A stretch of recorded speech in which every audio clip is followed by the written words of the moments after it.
Hello students, कैसे हैं आप लोग। आज का टॉपिक नंबर 7।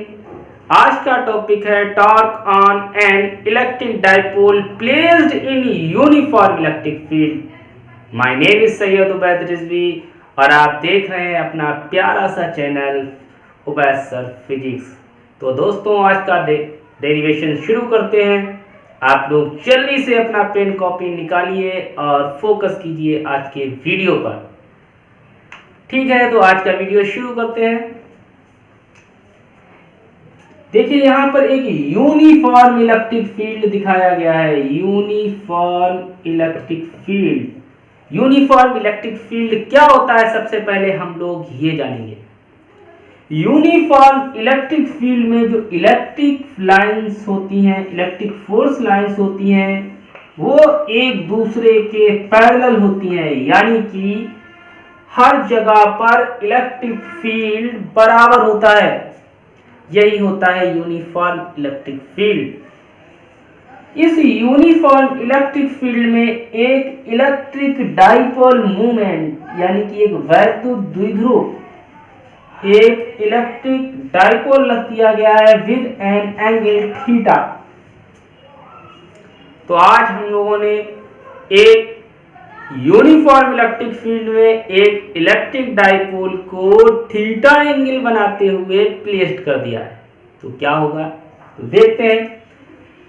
तो हमने देखा एक यूनिफॉर्म इलेक्ट्रिक फील्ड है। आप लोग समझ गए, यूनिफॉर्म इलेक्ट्रिक फील्ड मतलब पैरेलल इलेक्ट्रिक फोर्स लाइंस। तो ऐसे फील्ड को हम लोग यूनिफॉर्म इलेक्ट्रिक फील्ड कहेंगे। इसके अंदर हमने एक इलेक्ट्रिक डाइपोल रख दिया। सभी को मालूम है electric dipole made up of 2 point charge plus Q and minus Q. तो देखिए, ये हो गया प्लस क्यू चार्ज, ये हो गया माइनस क्यू चार्ज, और ये इलेक्ट्रिक डाइपोल का मिड पॉइंट O, और ये इनके बीच की डिस्टेंस L, और ये हो गई L यानी कि 2L।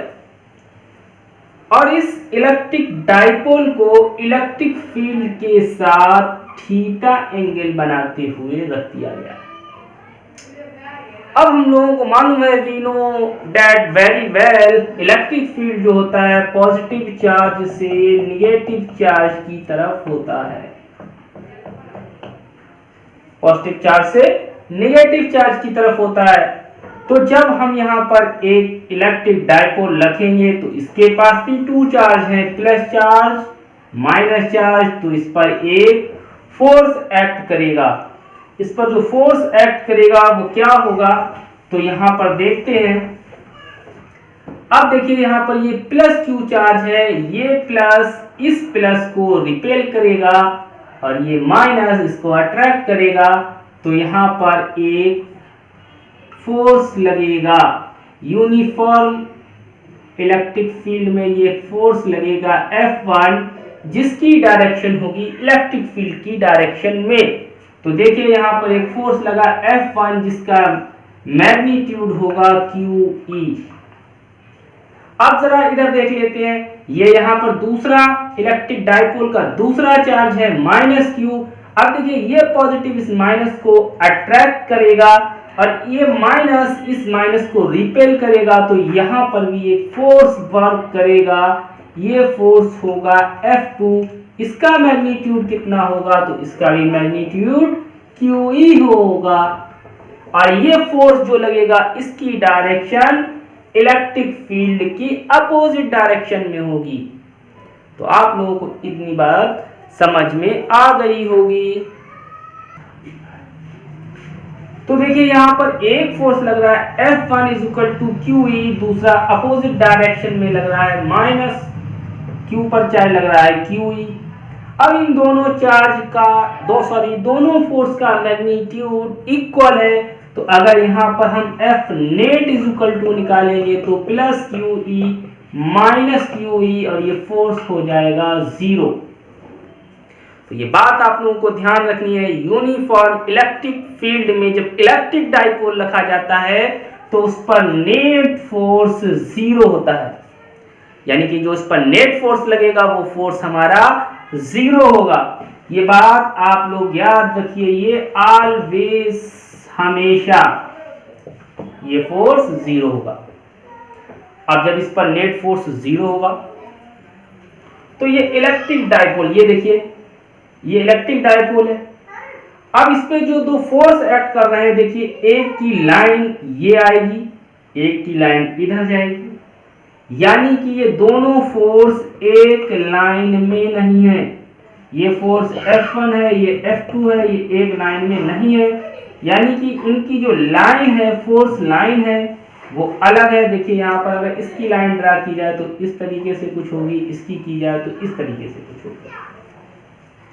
तो इन पर जो नेट फोर्स होगा वो फोर्स 0 हो जाएगा। नेट फोर्स 0 होने की वजह से ये डाइपोल ना इधर बढ़ेगा, ना इधर बढ़ेगा, ना ऊपर बढ़ेगा, ना नीचे बढ़ेगा। लेकिन जब इस पे दो फोर्स एक्ट करेंगे तो इस पर एक टॉर्क एक्ट करेगा, टॉर्क वर्क करेगा, जिसके वजह से ये इलेक्ट्रिक डाइपोल इलेक्ट्रिक फील्ड में घूमने लगेगा। देखिए ये इसकी एक्सिस में ये इस तरीके से एक्सिस, इस एक्सिस के चारों तरफ ये डाइपोल इस तरीके से चारों तरफ घूमने लगेगा, जिस तरीके से हमारा साइकिल का हैंडल घूमता है। तो देखिए यहाँ पर दो फोर्स लगाए हैं, दोनों इक्वल हैं लेकिन अपोजिट हैं। तो यहाँ पर याद रखना है, इलेक्ट्रिक डाइपोल पे जो नेट फोर्स होता है यूनिफॉर्म, ये यूनिफॉर्म आपको याद रखना है, यूनिफॉर्म इलेक्ट्रिक फील्ड में नेट फोर्स 0 होता है। जब नेट फोर्स 0 हो जाता है तो इस पर एक टॉर्क वर्क करता है। अब ये टॉर्क कितना होगा, हम लोगों ने 11th में टॉर्क के बारे में पढ़ा हुआ है। टॉर्क क्या होता है, तो टॉर्क का हमारा फॉर्मूला होता है, टॉर्क का फॉर्मूला होता है टॉर्क, जिसे हम टाउ से रिप्रेजेंट करते हैं। Torque is equal to force into perpendicular distance, ये हमारा टॉर्क का फॉर्मूला होता है। इस फॉर्मूले को हम लोग यूज करके, यानी कि फोर्स हमारे पास दो है, दोनों का मैग्नीट्यूड सेम है, तो हम किसी एक की वैल्यू को यहाँ पर प्लेस कर सकते हैं, लेकिन हमें यहाँ पर एक परपेंडिकुलर डिस्टेंस चाहिए जो कि हमारे पास नहीं है। तो सबसे पहले हम यहाँ से परपेंडिकुलर डिस्टेंस निकालेंगे। तो आप लोग समझिए कैसे निकालेंगे। अब दो फोर्स के बीच जो परपेंडिकुलर डिस्टेंस होगी, देखिए वो ये होगी,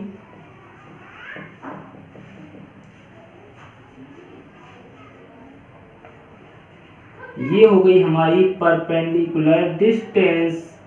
अब देखिए यहाँ पर ये पॉइंट A है, ये पॉइंट B है, तो ये पॉइंट हमारा C हो जाएगा। अब यहाँ पर एक ट्रिग्नोमेट्रिकल कंपोनेंट लगा देंगे, sine theta is equal to, तो sine theta is equal to होता है परपेंडिकुलर अपॉन हाइपोटेनियस। तो देखिए यहाँ पे हमारा परपेंडिकुलर, यहाँ पर ये है हमारा AC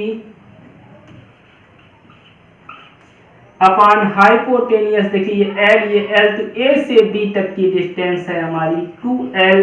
तो जब हम यहाँ से AC इक्वल टू निकालेंगे तो ये हो जाएगा 2L साइन थीटा।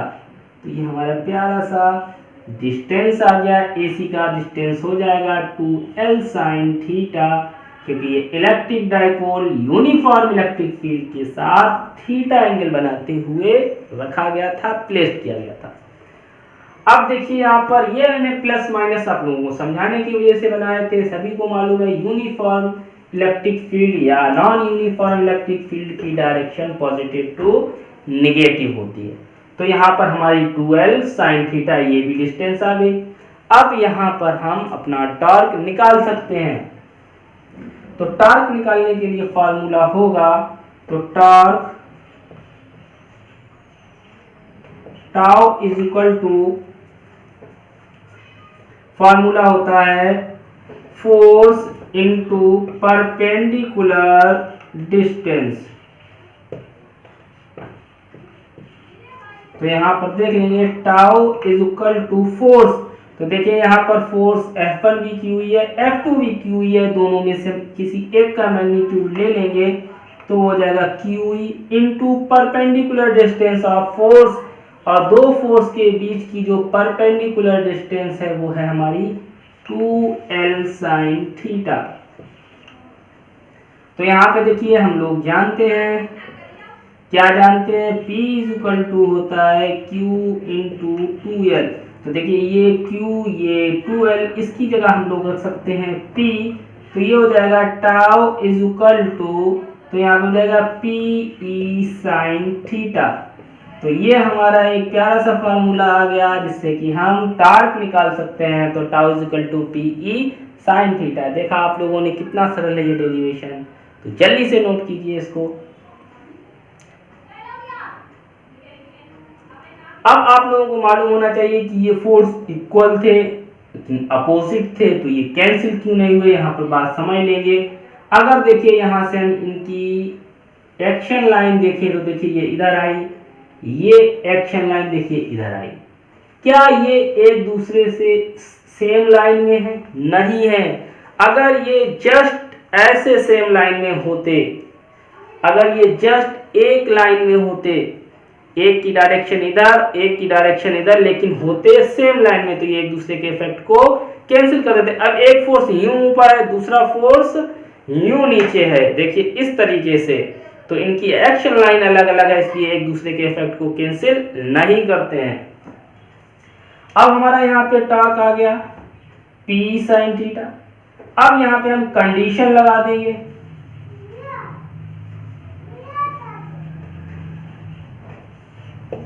कंडीशन लगा देंगे।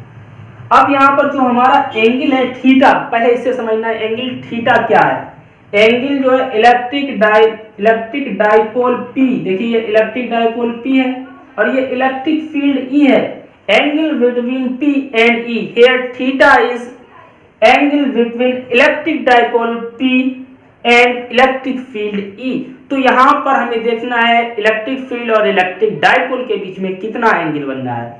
अब देखिए हमें ये देखना है, तो ये टॉर्क है किस कंडीशन में मैक्सिमम होगा और कब हमारा टॉर्क 0 होगा। तो देखिए दोस्तों, अगर यहाँ पे हम theta is equal to 0 degree ले लें, थीटा इज इक्वल टू 0, यानी कि हमारा जो इलेक्ट्रिक डाइपोल है, इस तरीके से कंडीशन नंबर 1 आप लोग समझ सकते हैं, ये हमारा इलेक्ट्रिक फील्ड E है और यहाँ पर जो इलेक्ट्रिक डाइपोल मूवमेंट है उसकी भी डायरेक्शन -q से +q की तरफ होती है, वो भी हम लोग इस तरीके से ले लें।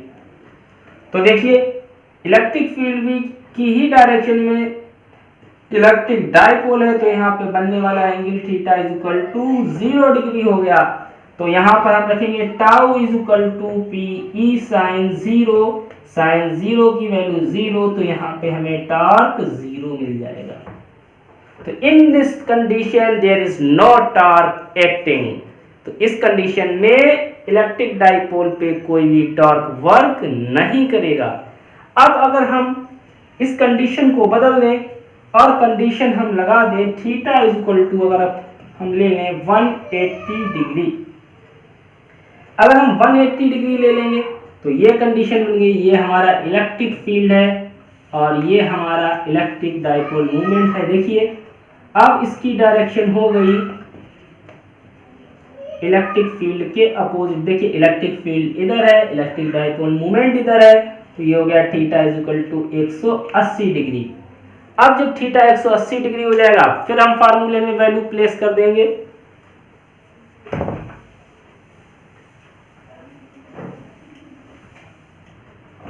अब हम फार्मूले में वैल्यू प्लेस करेंगे तो हो जाएगा tau is equal to PE sin 180, और आप लोगों को मालूम है sin 180 की वैल्यू 0, तो यहाँ पे भी टॉर्क हमारा 0 हो जाएगा, यानी कि इस कंडीशन में भी इलेक्ट्रिक डाइपोल पर कोई टॉर्क वर्क नहीं करेगा। अब हमारी आती है सबसे इंपॉर्टेंट कंडीशन।